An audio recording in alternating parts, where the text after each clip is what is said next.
Hello guys, good morning mga katols. So what's up mga katols? Ayan guys, another makina naman yung baklasin natin yung wheel pan nya. Kasi lumping na ang kaimtang guys. Agas na yahang dugo sa yahang tiyan. So ayan, dinagay na natin dyan. Tanggalin natin yung ano guys, yung tiyan nya para ma-repair. Ayan guys,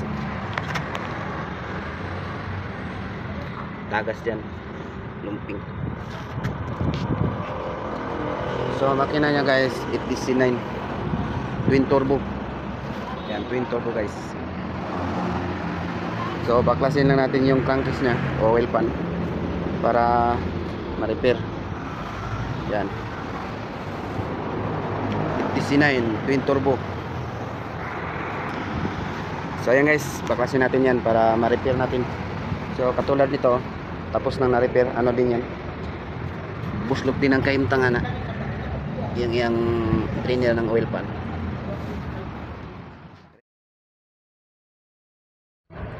So ayan guys, dinukdok ko lang dito ng flat screw kasi medyo dikit-dikit siya, medyo magahi yung pagkadikit ng crankshaft. Ayan o, crankshaft pala, wheel pan. Yan, yung crankcase. Yan, sobrang dikit nya.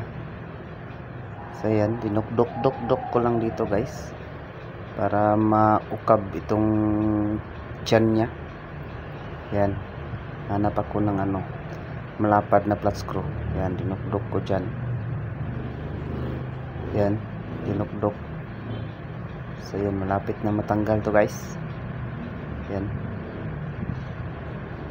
Uy, kuratan si Oscar aha ka ni Oscar,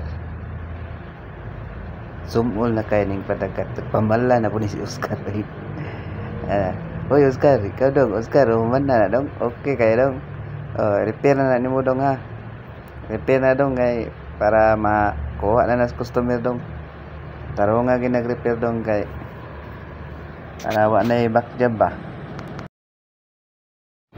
So yan guys, nakikita nyo, ito yung dahilan ng pagtagas ng asiti. Yan, buslot ang kahimtang dito. So tanggalin natin to, repair natin, lipat natin sa tagiliran.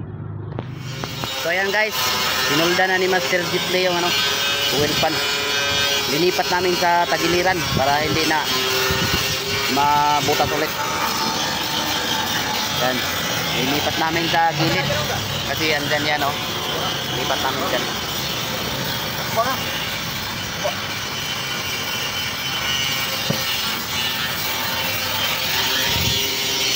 So ayan, okay na siya guys. Napalan lang namin yung butas na yan.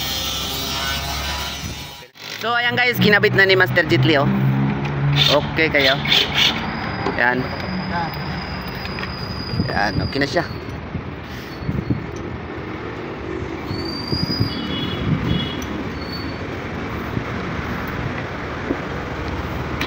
So hindi na yan guys, hindi na yan masira. Nasa tagiliran na.